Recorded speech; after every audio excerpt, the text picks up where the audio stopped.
Aviation-Quest.cc 101, wind 270 degrees, 10 knots, runway 27 left, cleared for takeoff. Aviation-Quest.cc 101, cleared for takeoff 27 left. V1, rotate. Positive climb. Aviation-Quest.cc Stories from above. The views shared in this podcast are personal and for informational purposes only. They do not reflect any employer or aviation authority, and nothing discussed here should be considered flight training or regulatory guidance. Please always refer to official sources. This episode may also contain product placement. For further information, visit our website aviation-quest.cc. So, Red Studio Light for Live on Tape, Aviation Quest.cc podcast number 19. And we are back in our flight simulation flow. It's so to say the third part of our ongoing series, and certainly with me in the podcast cockpit. My name is Jürgen Reis, and on the other side, our professional A320 first officer, Stefan. Hello. Hey Jürgen, how are you today? All good? Beautiful rainy afternoon here in Vorarlberg to talk about flight simulation, past to present, and to give the listeners a little bit, there was a spoiler alert already in episode 18, and I announced that there will be FlightSim Adventures, and we don't know, we figured, we thought about how to manage this, to get it somehow into, because we could, I think, Stefan, you will agree. I mean, we could make 20 episodes of Flight Sim Adventures, easy going. Probably, yes. Probably, because we've both been doing flight simming for decades now. And so obviously over time you collect a lot of nice memories. Yeah, I mean, already my first five that might be covered today are all the way, so to say, back to my one is from my early teenage year, and one is one of my I enjoy my end of the day flight in the moment flight adventures. But yeah, we figured out a method. We said we make an upper limit of 3 flight sim adventures podcasts. This is part 1 of 3, and we cover as many as we can in this 3 parts. So is this correct? I think, yeah. I think Yeah, we should do it like this. yes, because we've had some experience with the FAQ and we all know how that went. From diversion to diversion, you mean? Yes, exactly. Yeah. But Stefan, what I'm not forgetting is Aviation-Quest podcast is our YouTube channel. So we are an audio cast, but we are already a YouTube channel, and now we record this in the what is today? It's almost still the February 11th. We have already 125 subscribers, and yeah, coincidentally, there is a subscribe button, and please subscribe there, because this is also, I think, Stefan, you will agree, what the algorithm likes, and we are publishing there not only the audio but also a beautiful flight sim video, so to say, the animated part, and this is Stefan's work. And also today, I guess there is an awesome flight sim adventure at YouTube. Yes. So as always, my quick explainer, you will see a real world flight. Today we're flying an Airbus A320 operated by Solomon Airlines, and we'll be flying something very exotic. We'll be taking off in Auckland in New Zealand, and we'll be flying to Vanuatu in the middle of the Pacific. It's a real world flight that happens, and I thought it'd be really nice to recreate it. Wow, sounds really, really remote. Yeah, I'm looking forward to. And also you, by the way, that the podcast 15 was, so to say, the teaser about Stefan being a YouTube legend. The teasers are all on my side, but I think you will agree. I'm looking forward for your feedback. You can write us at aviation at aviation-quest.cc. We are looking for your feedback. You can also contact me directly via LinkedIn. But I hope and I think you will agree that Stefan, with almost 20 years of history, I mean, his channel FS Clips got 20 years of history. He is a YouTube legend, and yeah, also some of his flights, I think, are part of the Adventure series, if I'm right here. Yes, yes, they are. Yeah, I'm still not sure about the legend, but I'll leave you I'll leave you with that. I'm sure about it, and I wish some support from the listeners. Please write in if you agree that Stefan is a YouTube legend, and maybe also why. So I have to convince him further on, but it's don't know. Yeah, it is was a running joke yesterday. Stefan, Yeah. must have flown is the headline of my preparation here. Do you start? Should I start with the first flight sim adventure? If you want to, I can quickly start because you actually brought something back to my memory when you told us about your very first flight simulator experience. If you remember in the Atari booth, I think it was in Dornbirn. Yeah, yeah, Yes, I actually had a similar experience, but with virtual reality. I went to a flight sim expo in the UK, and this goes back quite a few years now. At that time, virtual reality was still a brand new thing, and you know, the headsets were really expensive. And I remember there was a booth where they had an F-16 simulator, and you could try out to fly in virtual reality. So that was the first time someone put a headset on me, and I was sitting there on a chair with a joystick and everything. And I remember I almost fell off the chair because uh, I found it so disorientating, but at the same time, absolutely amazing how immersive it was and how realistic it felt. And I was flying around in the F-16 in virtual reality, and yeah, it was just unbelievable. And when I took the headset off, I was almost speechless. And that was the moment when I thought, hopefully one day this will become cheaper because this is something I need in my life. And luckily today I have a VR headset and I still absolutely love flying in VR. So that was a moment for me in flight simming that really stood out as an experience that will probably stay with me for a long, long time. how old were you back then? It wasn't that long ago because VR is still fairly new. This must have been, I would imagine, 9 years ago, something like that.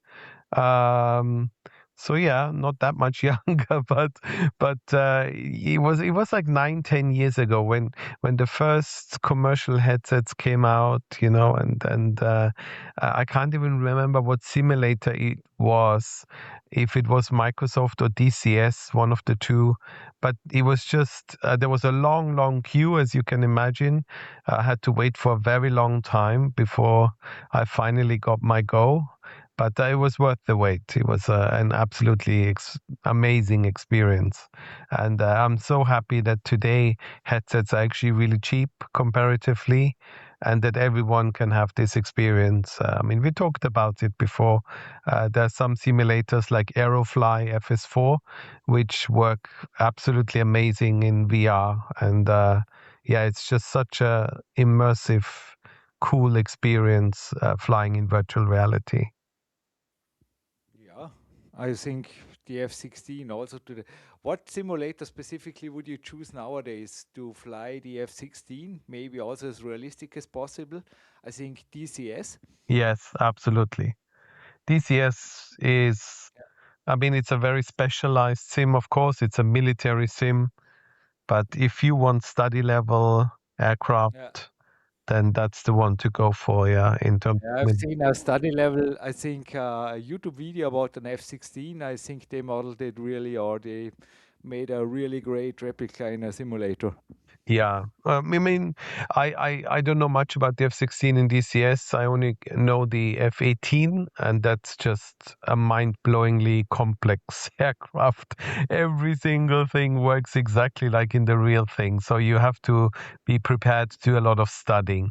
But at the same time, it's a very rewarding sim. Performance-wise, it's very good. It runs really well on my PC, and it also runs really well in VR. So for me, it's one of those platforms that if you are into military flying machines, so to speak, because they also have helicopters and all sorts of things, that's definitely something I would take a look at. And we've talked about this before. DCS is free, which is amazing. You know, the simulator is actually free, so you can just download it and have a go. Yeah, so absolutely. I think I have no clue what the Bayer F-16 costs, but also this, I think yeah, it's an option. I think if you want to have really, I mean, the F-16 is for me as well as the F-18. These are still, yes, I am, I am Generation Top Gun and Iron Eagle. I know, me And too. I love this. I love this. Uh, I also have seen the F-16 in real life on an air show in Great Britain in my teenage years. It was amazing, but also amazing loud. But they did some ballistic flying. It was almost, I don't know, they made some really almost surreal tricks with this. It's crazy, They flew it on the engine, so to say. It was, I don't know, it was amazing. Yeah, it is an amazing aircraft. I've been very lucky when we lived in the UK. I went to a lot of air shows and got to see some really cool aircraft like the F-117, the B-1B, the B-2 and all that stuff. The one aircraft I never ever saw live flying was the F-14 Tomcat, which is really sad because that's, the Tomcat is a legend, a proper legend.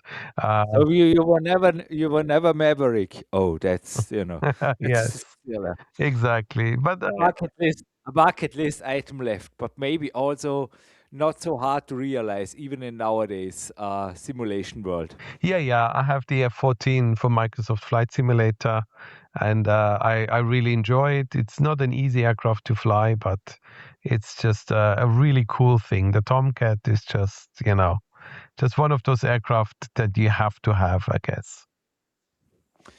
Oh wow. I don't know. Are you ready for my FlightSim Adventure number one? It's somehow a little bit a downer after all these adrenals. No, so I'm sure it it's so isn't. boring. What's great about the Grand Canyon sightseeing? Yeah, I mean, I did this in real life with it was an awesome family trip all over the place. We're from California and then yeah, all the way up to Las Vegas, and yeah, also the Grand Canyon was part of the game. And there was this, yeah, I still have a photo here in my office. There was this young me, and besides, I was allowed to take, so to say, the co-pilot seat, the passenger seat, right off the pilot, and it was, yeah, the thermals were quite heavy. I remember a bumpy and awesome and unforgettable ride, and decades later, I also, yeah, enjoyed it in the sim. I think there are a couple of sims out there which cover the Grand Canyon. um, the primary airport there is the Grand Canyon National Park Airport. So this KGCN. The runway is about 9,000 feet, so it's certainly appropriate for, or it's long enough for all the little airplanes like Cessna 172, 182, etc. Also the Pilatus PC-12. Wow, also a great plane. I loved, especially an X-plane. Is there a go-to? Certainly, you can fly other light winds like a Baron or a Seneca, and also the helicopters are, yeah. The Grand Canyon, it depends if you're a simulator, but might be also for you a go-to if you never visited this place. go to it. Go for it. Yeah, I went to the Grand Canyon as well. I didn't do a flight. We were just hiking, and it was a very amazing experience. Right. Actually, that brings up a question from my side. You are very good with Aerofly. I only scratched the surface. Does Aerofly FS have a very good Grand Canyon? I'm really an insider of the older version, of the really old version of Right. Aerofly, because this is the version which runs the most fluid on my PC. But I'm pretty sure because Aerofly FS, I think even FS2, they covered this scenery. I mean, you can write in the comment now if I'm right or not wrong. Really, this podcast should be a little bit of dialogue. I enjoy constructive criticism in the YouTube comment section, go for it. But I'm pretty sure that even the FS2 and the FS4, I I think I even saw a video on YouTube where they flew into the Grand Canyon. I Okay. mean, X-Plane certainly got it since, don't know, since the beginning, I guess. I don't know. And yeah, Microsoft Flight Simulator anyway, the newer versions, or the, I think, 2020 plus versions, maybe also the older ones. But I mean, for me, the most impressive scenery of the Grand Canyon I was able to fly here on my PC was in X-Plane. Okay. Okay. But as I said, I think because the scenery of Aerofly FS4, it covers especially this region of the US, North America in stunning details. So the Grand Canyon must be there. This Yeah. is just my logic. But as I said, if I'm wrong, please comment me in the YouTube comments section. Yeah. Something for us to check out, I guess, at some point when we have a bit of time. Yeah, easy. Yeah. But as I said, Yeah. all the preparation here is done as thorough as possible. But yeah, I think all the listeners can check it out themselves. KGCN is the airport. Okay. Well, I will try that out later on, maybe, and see what I Hey, it's can a good idea. You can tell us about this in the next episode. What about this? find. Yes, yes, I will. I've tried. You will answer this question in episode 20. This is an idea. So, well, yeah, should we move on to your second adventure? Yes, this will take us back in time, quite far back. Um, I can't remember the exact year, but there was a company called DC Designs. I don't know if you remember them, way back when, and they launched a Concorde for Microsoft Flight Simulator. If I remember correctly, it was for FS 2004, and then later they upgraded it for FSX. And it was the first, what was then considered study level Concorde. And it was the first aircraft where somebody modeled the entire flight engineer panel. So you had to go to the back, you had to do all the fuel pumps, you had to pump the fuel forwards and backwards. You know, it was a really complex aircraft because obviously Concorde had two pilots and a flight engineer, and you were on your own, and you had to constantly jump in between the three seats and do all the procedures to get it all done. And I'm not going to lie, I struggled a lot with that aircraft at the beginning. I think a lot of people did because it was so complicated. But they provided us with a really, really good manual. Very well written. In those days, it was all PDFs. And the flight that really was cool was when, for the first time, I managed to cross the Atlantic. So I flew from Heathrow to JFK. I followed the exact real world procedures with going supersonic, subsonic, with shifting the center of gravity, all that stuff. And that felt like a real accomplishment when I touched down at Heathrow because that aircraft was, I mean, it was beautiful. It was really nice to fly, but there was so much to do all the time. constantly going back, flicking switches. There were all these weird systems that had to be manually controlled. It makes you realize how far we have come in aviation, because today we have only two pilots and a glass cockpit, and basically the computer does everything. I think especially in the A320 with the fuel management and everything, there is normally a lot of automation going on. Huh? Exactly. Yes, yes. The engine start procedure alone. I mean, we literally flick two switches and that's it. On the Concorde, there was like a whole long procedure, and it didn't have an APU Concorde, so there was another thing, and yeah, yeah. But even though it was a very complicated aircraft, I absolutely loved it. And once I got the hang of it, I flew across the Atlantic quite a lot with that aircraft. I And think you told me about this when I visited you in England in late 2007. It was for you, I think, really a fascinating time with the Concorde. But yeah, this was, correct me, about how long did the flight actually take? 3.5 hours? yeah, about 3 hours and 30 minutes around that. Yeah, from London to JFK, which is pretty amazing if you think about it. This is really crazy. I mean, you start, don't know, you can go back the same day almost. This is crazy. Yes, I suppose you could do a round trip. Yeah, no problem, I guess. Yeah. An expensive meeting, but well, sure. I mean, Yeah, I still you do know that. who you are. You know who you are afterwards. So the Yeah, guy who exactly. Well, you got a story to tell in the evening with the family. Hey, you yeah, know what I did today? Huh? No. exactly. I mean, I still remember when I lived in the UK, Concorde was still flying when I moved there. And we lived near Heathrow, and I could see it every day. And it was a really cool aircraft. Yeah, such a shame that she's gone, but yeah, something very special.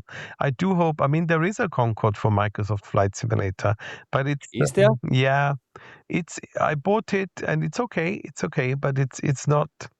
I wish we would get a proper study level, highly detailed Concorde. That would be really cool. But I mean, for now, it's fine. The one we have it does the job. Yeah. So, well, Flight Sim add-on developers, you have heard a message, and maybe there is already a note now written down on some. Da, da, da, da, da. Yes. Yes. Yeah, well, my second flight or flight adventure, Stefan, if you allow. I was speaking of the late 2007 where I visited you, and afterwards, I think was it a year or two later, we had an idea of the London City Airport. You might smile now.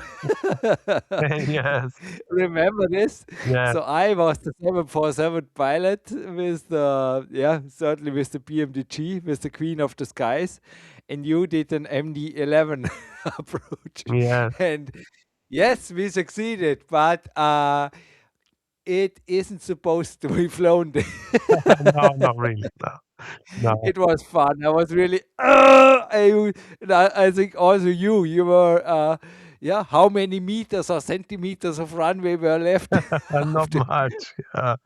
Yeah. Well, the whole approach is really not designed for aircraft like that. Yeah. Yeah. Was crazy. It was crazy. The runway lengths there, EGLC is the ICAO code, and the runway is not even 5,000 feet, so it's 1,508 meters.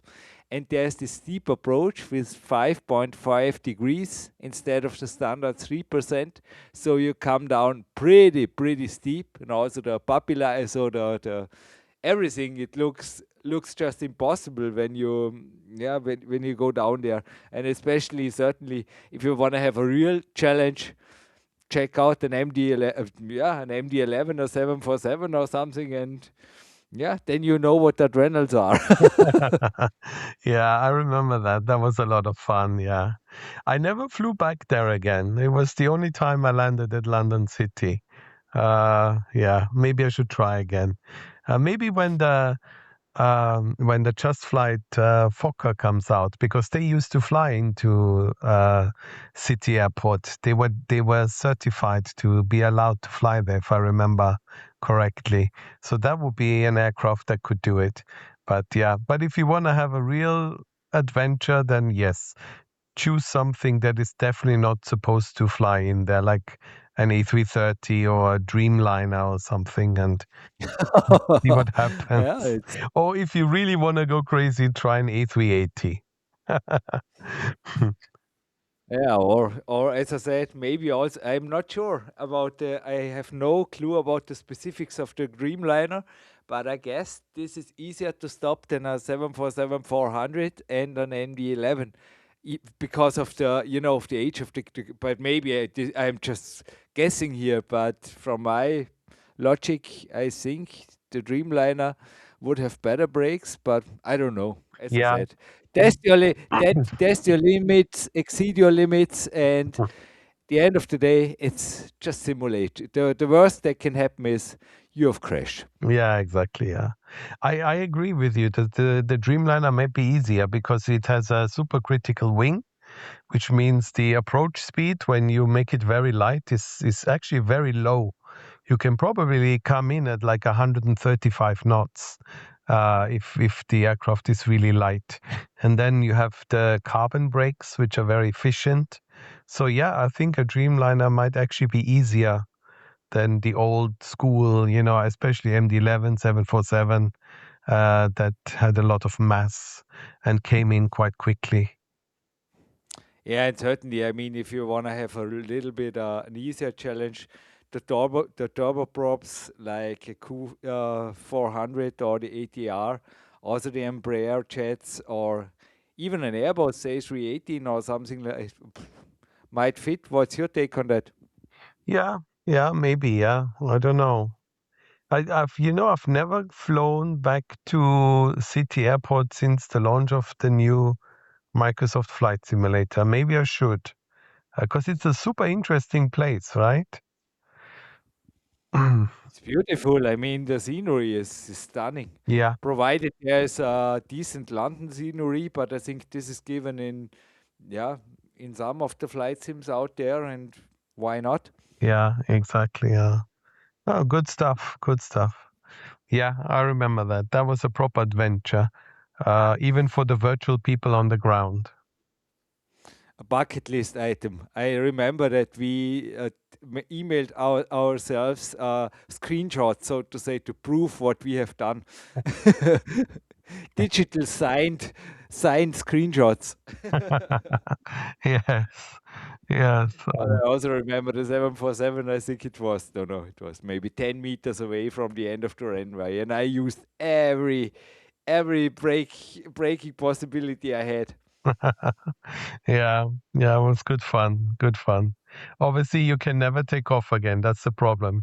You get it in, but you never get it out. So that aircraft, Why? Why would you? You are famous. Just say there. You are a legend. yeah, Back to legend. Park it somewhere and celebrate the rest of your life. yeah, exactly. Yeah. That aircraft is still there. Yeah, well, speaking of fun, what about your let's cover a third flight of both of us. What Okay. about your third flight? I chose something very exotic. I don't know if you remember this. Back in the days of FSX, the company Just Flight, they brought out a space shuttle. And since I'm very much into space and space flight, I obviously had to buy it. And that was something really cool because they would put you out in orbit and they would simulate the entire re-entry sequence together with visual effects. So you could see, how everything started glowing and the streaks of plasma and everything. So it was really, really well done. And then once you were in the atmosphere, I think you came in at Mach 15 or something crazy. You had to, because there are no engines on a space shuttle, you had to use the atmosphere to slow you down and then land at Cape Canaveral at a crazy steep angle. You came down at, I can't remember, it felt like you were falling like a brick. I mean, I read articles about it yeah, that I don't know, I think a piano is hit the ground. So there was some physical calculations that the piano, when you throw it out on a certain altitude, it hits the so to say the ground before the space shuttle. yeah, Yeah, I read some, so there must be some crazy, do some research about the space shuttle. yeah. Yes, this is old school, but it's for me still the most impressive. What is this by definition? An airplane? It is. Ever been out there in space? I A guess. glider? What's the definition of a space shuttle? Would be Yeah, I don't interesting. know. I would say it's an unpowered airplane. It's a glider. I mean, it's sort of kind of a glider, a Yeah, gigantic glider. a very bad glider, to be honest. Extremely bad, Yeah, extremely useless, and an extremely useless, yeah. useless glider. But it was the add-on was a lot of fun, and everything was simulated, the cockpit, everything. And after touchdown, you had to deploy the parachute at the back Yeah. to slow you down, and then you had to get rid of the parachute so it didn't get tangled up. So it was really, really well done. It was one of my favorite add-ons at the time. I mean, of course, it's limited of what you can do because the space shuttle needs such a long runway. You can really only land at a handful of airports, and it was designed to always bring you back to the Cape, so Cape Canaveral. But with the re-entry effects and everything, it was really cool. It was something really special. And of course, back then the space shuttle was still flying, so it was cool. You could see it on the news, and then you could go in and try it for yourself. So yeah, that was something I really enjoyed. Maybe somebody will bring it back in Microsoft Flight Simulator 2024. Something like a space shuttle would be really cool, I think. So another flight sim add-on designer just made a note. Stefan, okay, we got this on our list. No, would be really impressive. I mean, they are also on YouTube. There must be still a lot of documentaries, and really, if you want to be motivated about the space shuttle or get really enthusiastic about the space shuttle, I mean, Glider was by a joke. I mean, this is really, for me, it's one of the most amazing aircrafts or spacecraft, whatever, let's call it this way, that was ever built. This was just, it was amazing. It was my time. I mean, all the books we had back then, you remember, Stefan, in our youth, the space shuttle was always, this iconic pictures with this orange, what was this middle rocket and how Yeah, it worked. And I had huge books, and there was the whole start effect. And sorry, I'm starting fantasizing back into my youth, but this was for me always the, so to say, the pinnacle of human space exploration. yeah, yeah. Space shuttle was cool. Shame it's gone, but on the other hand, we have a lot of stuff going on now with space flight, which is also really, really cool at the moment. So yeah. Yeah, coincidentally, we didn't coordinate this, but also my flight number 3 brings us to something that has gone, but not in flight simulation. It's the legendary checkerboard approach in Kaitak. Yeah. Yeah, Stefan made recently on his FS Clips channel also a video about it, how to fly into Kaitak in MSFS 2024. But I enjoyed it back then. For me, the unforgettable experience, so to say, for me, it's still um, the Nine Dragons Kaitak scenery in the FSX era. I mentioned it before on this podcast, but this was for me really, this kept me busy. I don't know how many approaches I managed there, and also played around a little bit with the condition, with weather and wind, and it's fun if you play, especially when you use a little bit of fog or a little bit of side wind, and yeah, it's getting trickier and trickier, and especially with the also there BMDG 747-400 Queen of the Skies was my go-to aircraft, and it was, yeah, I think with this adventure alone, you can spend, yeah, days, if not weeks, of having fun with the flight sim. Would you agree, Stefan? Yeah, absolutely. Kaitak is something really special, I think. Did you only fly the 747 or did you try other aircraft as well? I don't remember. I just loved the ultimate challenge, and it was for me also. I have seen pictures back then of 747-400s, and I wanted to be, yeah, I wanted to be one of those Superman. Oh, very nice. Very, very nice. Interestingly enough, maybe I know it's too long ago, but I think I didn't crash. I think every, but on the other hand, I also didn't make any or didn't make any real good landing. But all the landings were borderline. But I did it. You know, the glider pilot. I landed. It was, don't know.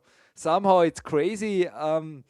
Crazy challenging, but once you get used to really follow, also when I've seen your video, you know, the tips you give here or the advices, they are worth their weight in gold that you said you have to resist the urge, so to say, to get higher. You dive right into the houses, and then there is this crazy turn right, and I was really, yeah, my neck were raising when I was seeing this video. It was back in, you know, it was like back in time. Still, I mean, the scenery is much beautifuler today, certainly, but it's still the challenge is exactly the same. The mental challenge is exactly the same. And speaking of mental challenge, if this is not mental training, then what? I mean, you really feel like the king when you land the Queen of the Skies in Kaitak. This is, but certainly also, as you proved it with the Airbus, I think it's quite tricky, isn't it, the A320? Yeah, yeah, it is. It is. I think any aircraft really would be tricky. There are some that are more difficult than others. I think we talked about this on the podcast. I have some colleagues that used to actually fly into Kaitak when You, when it was still open. They claim that the most difficult aircraft to fly into Kaitak was the MD-11 because the approach speed was around 160 to 165 knots. So everything happens very fast. And in order to make the turn, you had to go into at least 30-degree bank because you're flying so fast. So it was all, yeah, they said if you had a crosswind from the right, it was really, really difficult with those aircraft. So yeah, I have a lot of respect for those people that used to do this. But you know, they received special training. They trained on the simulator, and then they did it. And I mean, if you look back in history, actually, Kaitak, it was a pretty safe airport, considering the approach. It was very, very rare that anything went wrong. yeah. And as I said, also nowadays, it's confidence training at its finest. This is what I can say as a mental coach. It's if you want to have mental training in a flight simulator, go for Kaitak. Yes. But yeah, I mentioned in the beginning that I have two flight sim adventures which brings me back to my very beginnings, my early teenage years, and one to about my what I'm doing now in the evening. And these are, spoiler alert, the adventures number 4 and number 5. We will cover next time, and I am looking forward for also for your next adventures because the list is long. But I think, yeah, I mean three flights. It's good, good progress. Yes. Well, that's what we said we would do, so that's fine. Yeah. We are on I track. think I think also our podcast is like a little bit of your, it's a podcast spirit, audiocast spirit, like your YouTube channel. Sometimes a deep dive. I think the listeners will enjoy. Yeah, of course. And like you said, we would love to hear from you. If anyone has a favorite airport or a favorite story or anything like an adventure, flight sim adventure that you really want to share, then just put it in the comments. We'd love to hear from you. Absolutely. Um, we will certainly go on with this series, but also in the future. So if you write some wishes of yours, they might be covered later on because we record this series certainly now in February, but we will come back to this topic in the, so to say, hopefully long history of Aviation-Quest.cc anyway. And other than that, if you know somebody who might be a great guest here at Aviation-Quest.cc, please also leave a comment, especially from the flight simulation scene. I think, Stefan, there's also in the realm of flight simulation, there are a lot of interesting people, and just write, and maybe also directly where we can contact them, and we will reach out, and maybe some, yeah, also interviews are certainly a goal of our ongoing interviews, are part of the Aviation-Quest.cc journey. Exactly. Yeah. We are wrapping up a number of interviews right now. We can't, unfortunately, can't give you any names yet, but we will announce them. And obviously, we've always said this is not about me and Jürgen. This is about the whole thing. And the more guests we get, the better, especially people that are from the industry and can give us a bit of a background knowledge, stuff like that. So that's really the goal, that we have other people coming on as guests that we can interview, that can we can talk to, and hopefully, I mean, like I said, we already have a number of people that we have interviewed or about to interview. But if you know anyone, please let us know. Perfect. Stefan, thank you for your time. Last thing from my side, an easy way to connect directly with me is LinkedIn. I also started there posting every Tuesday the episode together with a nice picture. And I'm looking forward to hearing or reading from you. And Stefan, thank you, as I said, for your time. And yeah, looking forward for episode 20. Yes, again, it was a pleasure talking to you, Jürgen. You have a good day. And I give you greetings from a very warm, sunny Mallorca. And we'll speak again soon, yeah? This is like always the end of the podcast, so period. So this was okay. Now I don't know. It's yeah, it's over. Thank you. Okay, see you. Thank you for listening to Aviation Quest CC Stories from Above. For more information about this episode and everything we do, visit our homepage aviation-quest.cc. We appreciate your time and support, and we'd love to have you back for the next episode. Until then, stay safe, stay curious, and keep your passion for aviation flying high.